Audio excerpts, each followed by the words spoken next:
以下依一段影片係俾照顧者嘅一個提示小錦囊。當面對家中嘅長期病患突發嘅氣喘，我哋應該點樣去處理？氣喘可以話係氣促或者呼吸困難，通常病人都會描述為好喘、透唔到氣、調氣好辛苦。我哋可以先了解一般氣促嘅成因，包括有肺炎、慢阻性肺病、癌症本身、肺部轉移、治療副作用例如電療後嘅放射性肺炎、肺積水、腹水壓迫橫膈膜、貧血、痛楚同埋焦慮等等。有時候見到病人好突然嘅氣喘，作為照顧者嘅我哋會感到好彷徨，唔知點先幫到病人。我哋將會介紹依兩句口訣、苦口良藥、慢慢培養，分別代表7種方法，而依啲方法可以讓照顧者可以應對病人嘅突發氣喘。我哋逐一睇下有咩方法。苦口良藥嘅苦，係代表安撫病人嘅苦。見到病人突然間急速咁唞氣，照顧者可以安撫病人，咁我哋點樣安撫呢？我哋用唔同嘅呼吸方法，例如圓唇式呼吸法去協助病人慢慢調整呼吸，叫病人好似吹蠟燭咁樣輕力吹，亦都可以輕拍病人嘅手部及背部作輕撫。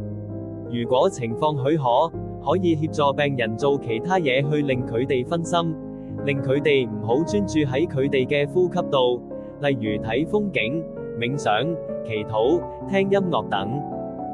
苦口良藥嘅口，係用來求助嘅口，意思係照顧者與病人制定一個特定緊急求救手勢或信號，當病人喺氣喘時無法說話或清楚表達想法時尋求協助，以便照顧者能夠快速有效地提供協助。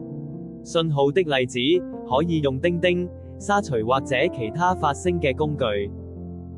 苦口良藥嘅涼，係涼風吹嘅涼，係指照顧者可以打開風扇、冷氣或者窗戶去增加空氣流通。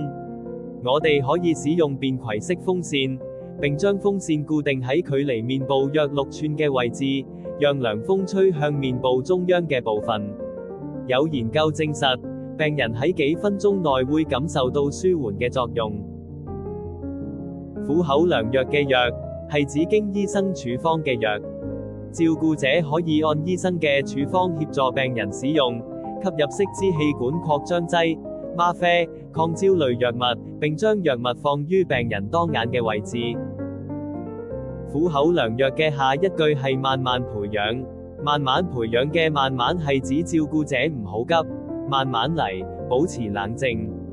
我哋可以協助病人慢慢坐起身，並協助病人使用呼吸方法，例如頭先提到嘅圓唇式吐氣，同埋記住要俾病人慢慢咁去講嘢，因為好多時氣喘會令人講唔到嘢。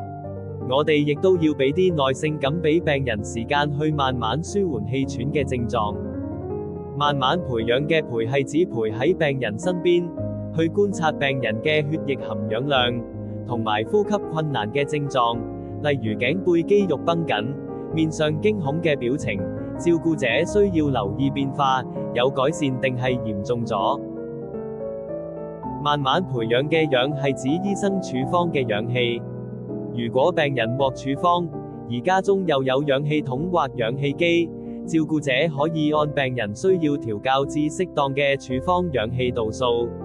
另外，照顧者亦可以協助病人清理口腔內的痰或者分泌，去保持氣道暢通。